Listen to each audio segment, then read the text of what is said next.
Hey, what's up, guys? This is going to be another boxing video, boxing theory and practice, I would like to call it.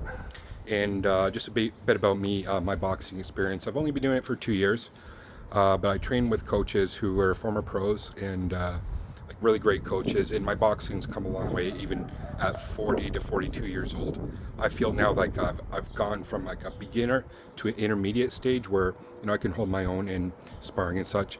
That being said, I'm sure there's a lot of like guys with way better experience out there who might, if that's the case, chime in. But I'm just going to share my experience. What took me from being, like an okay boxer to now a step up anyway. Okay, and a big part of that, which was amongst a lot of things, like boxing, it's just like a accumulation of a lot of small things. Okay, that's why it's a game of inches. Like literally, it's a accumulation of just moving that inch sometimes, right? Those inches. But when it comes down to throwing punches, which I want to talk about today, I found that it wasn't about throwing hard punches. In fact, because through throwing hard punches, it's like you're trying too hard and your form can go off and then you expose yourself. You get gassed out easy.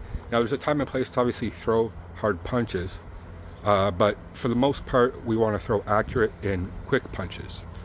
Accurate, quick punches, I think, are going to, first of all, you land points. And second of all, if you still land, it's still going to do some damage, okay? So I talked about the jab the other day, which is going to be one that's, in the arsenal of punches is going to be super useful for quick, and accurate punch. So I covered that the other day. I might touch upon some things with the jab, but my example today is going to be the straight, okay? How to throw a quick straight. Because that's one, once you get it set up and either they leave themselves open or you just set up the right opportunity to throw that right hand, that's one that is going to do damage. And it's one where it's not like, again, like you don't even have to try too hard. If your form's right, everything just connects. You can do a lot of damage with a straight that's pretty low energy input. So like if you're going for rounds, obviously you don't want to be wasting a lot of energy, correct? So I'll get right into the theory of this, okay? Which is it's based on kinetic chain in the body, okay, from the ground up.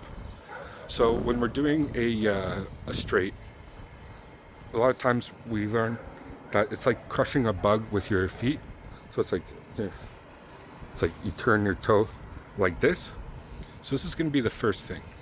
The second thing is going to be your hip popping forward. It's called like on the pelvis, it's the ASIS. Now this is going to be the major one because just that hip motion, like I just practice doing that by myself sometimes when I'm working, like on break or something. Like I'm not even throwing hands, but it's like I'm shadow boxing, but like I'm just doing my feet movements, like because boxing is all about footwork, correct? So it's like I do a little footwork, I do a little pivot, like I am throwing that straight, you know what I mean, just with my pelvis, right? Because that's where the punch originates from. The whole movement of the kinetic chain originates from turning your leg. First of all, you're going to get more range doing that, pivoting on your foot. The second one is going to be pushing your pelvis forward, okay? From going from a bladed position to, you kind of now flatten out with them, okay? And do like I mentioned the other day with jabs, keeping your arms really loose, and then you do this exercise where you just throw shoulder forward and let your arm totally loose, like you're whacking Filibert arm man. You can do that both sides, and you can pivot your feet and just let your arms be loose, okay? Like just like a whip, like they're just ropes. There's no tension in your arms whatsoever, okay?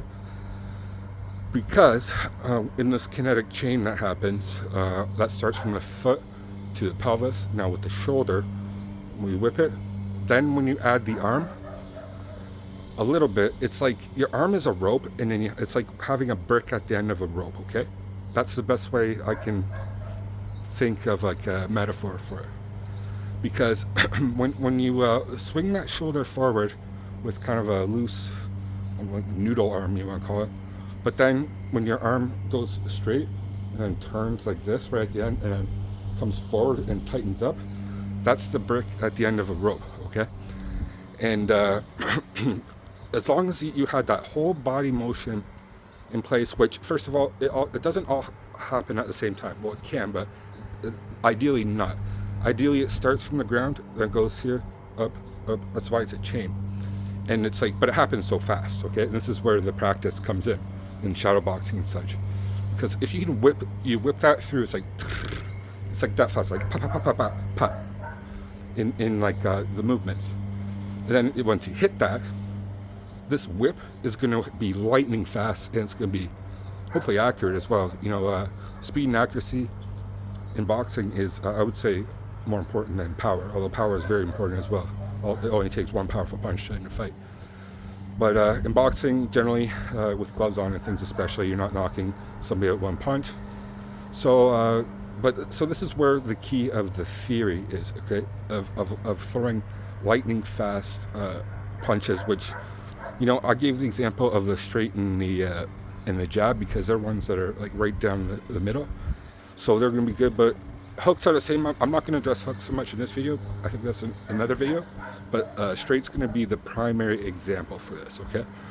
And when it starts, you should generally be loose in boxing anyway, except if you go to like a high guard and you're guarding. Sometimes you tighten up when doing that, okay? And but I think a lot of beginners learn to throw jabs and hooks, straights from that high guard position. So it's starting from a very tight position. So, which is fine when you're learning, because obviously you want to be blocking and then fire one back. That's something to learn. But for me, it's about being more loose and having hands moving. Obviously, they want to be here, so when you come up, and it all depends on how far away you are from the other person. Obviously, if you're in the pocket, you got to be a bit more defensive. But if you're outside of range, you can not be like totally hands down position like Prince Nassim or Ben Whitaker type of thing, but a little bit more relaxed and moving, because from down here you can whip them, I find, a lot better, okay? And when your hands are moving, it's going to be a lot harder to predict when they're going to come, and that's going to be a major important factor when you're sparring somebody. Somebody who especially has some experience, because they're gonna be reading you, okay, and they're gonna be noticing your patterns. So if you can throw like different punches from different positions and kind of mix things up a little bit whilst moving your hands, then when that straight comes, it's going to be potentially at a time when they're not even going to expect it, and that's the devastating one, okay? So when to throw that straight, obviously you need to be within range and close the gap at the right time, or wait for them to come into your range and then counter with that, okay? But again, that's kind of a different topic I want to talk about in boxing theory. In this one specifically, it's about speed and precision, okay? So in order to practice this, first of all, I'm going to talk about the speed part, how to do it, a perfect drill for this. You grab 2 3-pound weights. I have some in my garage where I train over here. I have a gym in there, and literally do 50 air punches at a time with those weights, okay? And then take a little break. Do like 5 sets of that. Just punch in the air with both hands, okay? That's going to do a few things. There's somewhat of a strength involved and endurance involved, but you're going to be doing it fast. And the reason why there's small weights is you don't want to be like hyperextending with heavy weights, correct? That's one. Another one is just doing push-ups, and specifically like push-ups where the hands are almost together, okay? That's going to build your tricep. That's going to increase your speed, okay? Third, you want to just go to like a heavy bag or a combo bag and just do 3-minute rounds of just either a jab or straight. So let's pick the straight because this is the example we're using. And just practice throwing those lightning fast straights with the kinetic chain so it's proper form. Don't worry about doing them fast, like in increments. Like you can take a few seconds in between to set up or whatever. It's not about This isn't necessarily an endurance one. It's about getting speed and getting that body connection that happens. Okay, and this is going to be the key when you're actually going into the ring and you utilize this, because the more relaxed you are, and like you're training yourself to be relaxed and throwing these very relaxed punches that have a whip to it. Okay, because when we get in the ring and our adrenaline starts to go, we get tunnel vision, and sometimes we really tighten up and we waste so much energy, and we're in this guard position. We just turn to a ball, and even just try doing that for 3 minutes. Just tighten your whole body up. It takes a lot of energy. Okay, but obviously we can stand and be loose, right? And yeah, you might get hit a few times, and don't overact when getting hit. But if we can practice on like a combo bag or like a heavy bag, just doing that right form of getting that kinetic chain down, loose, loose, loose, loose, noodle arm, like rope, a brick at the end of the rope, connect, and never at the end connect, tighten up. And then when you tighten up at the end, it naturally wants to come back to a good position. Okay? And the position you're going to come back to is going to be like, I call it being on the phone. Like, hello, I'm talking like the old school phones or whatever, like that you actually held like this, okay? Not like a cell phone like that. And because when you do that, you're going to be potentially there blocking something that's coming behind it. So that's good practice to be in. The other thing you can practice whilst doing that is then just move afterwards. So and move before and move afterwards. Like I was saying before, move with your hands and then throw that straight, and then just like maybe do a duck or a pull back. You know what I mean? You can do a jab, pull back, and then throw this straight. So then you can start adding it to combos. But even if you're kind of an intermediate boxer, like this is one I would do. I like have a heavy bag over here, but it actually fell off the plum tree. It was on a branch, and a storm happened, and it snapped. So I don't have that in my backyard anymore. But I would just practice just being super loose, relaxed, and then just all of a sudden a lightning fast straight would come. Because actually in real world experiences, that's what, if you watch a lot of videos of actual like street fights and things, that's kind of actually what happens. So as far as lightning speed punches go, it takes a little bit of training, and it takes, obviously you need to be kind of fit. Like if you have some build, it's going to be a lot easier. But the punching itself comes more from it at least starts from the body. Like again, I do this all the time. I just like move my shoulders back and forth and let my arms whip out. It's just like a whip. Like, there's nothing in my arm. It's just doing this. It's all my shoulders, right? I should probably get my whole body in. If you get your whole body into it, you can do a punch without even using your upper extremity muscles at all. But then once you do add your upper muscles, and as far as like throwing it and then tightening it up, and that I mentioned before, it's going to be like this, and it's going to permeate like that, okay? And because literally you can throw like a 1-inch punch starting here and then go there, and you can have power there. So that's another one. I don't know if I should mention in this video, but like say you threw like a throwaway or like a double jab, or it could be like a straight, and then you could fire one right afterwards by only coming part way back, if that makes sense. That's maybe not for this video, but there's examples where if you throw like a jab and it only comes part way back, and then you can do a hook, if that makes sense. Or I use this one a lot. My coach taught me is start with like jab, set the timing, in the sparring, maybe first round, jab, and all the time jab, and then one jab coming right afterwards. You know what I mean? So boom, boom. And so like you can practice that, not even starting from close to you, starting kind of far away from you, if that makes sense. Because sometimes you can block, or like there's interactions between you in the middle, and then you can fire from there as well quickly, because you're already halfway closer to them, if that makes sense. And then lastly, which is pretty obvious, is you don't want to be telegraphing anything.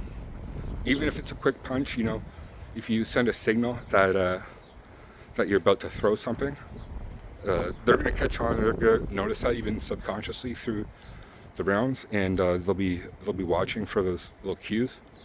You know what I mean? So I watch this. I just watch sparring from like a lot of amateur sparring things online, and this one I forget. I think it's called friendly boxing or friendly sparring. These amateurs were just going rounds with this pro. The pro was staying in the ring, and these amateurs were just coming in and sparring with him. This pro, it was like off timing. You know what I mean? Like, but then he would throw in different body positions where you wouldn't even expect it, like a straight or whatever. That would, but again, lightning fast. And when you're sparring, obviously you're not gonna, we're doing like light sparring. Not trying to knock the other person out, but you can still throw fast. You know what I mean? You can still throw fast punches. So that's going to be the key. What is there anything else I should say? I'm probably missing something so obvious here, but I think the key is train your arms well, train your pecs, obviously weight train, because I know a lot of boxers, they kind of neglect that. Even though the gym there's great high intensity training and stuff like with kettlebells and whatever else, but build a little strength, and then practice just doing those, just like with good form, that kinetic chain, and being loose, because part of the training isn't just the punch in itself, it's in your mind staying relaxed as well, and getting the form down. Literally, like, it takes so much repetition to get that right form down, but once you do, again, this is just my experience, like what connected in my mind and what worked in the ring against people who have been boxing for like 40 years, and I landed punches on them, surprisingly. Like, doing an all right job. Obviously they're better, but guys against, like, who are kind of in comparison with me, they're like students in the gym. I hold my own, you know what I mean? And at my age, 42 years old, just starting 2 years ago, like literally I had like no fight experience before that. Well, when I was young, maybe a little bit, like in like street kind of experience, but like not proper form. And but the key is going to be like this metaphor, like it makes so much sense. Like, your arm's like a rope, and then you have a brick at the end of the rope. Okay, think about it at least. Let me know what you think about that. Okay, leave in the comments section below. I'd love to have at least a discussion about this, because I don't want to come here being some guru in boxing or some master. Obviously, there's a lot better people and advice out there, but I'm just sharing my 2 cents in experience, what got me to be somebody a little bit more proficient. You know what I mean? Pretty quickly, the things that made me proficient, if that makes sense. Anyway, guys, thanks for watching. Peace.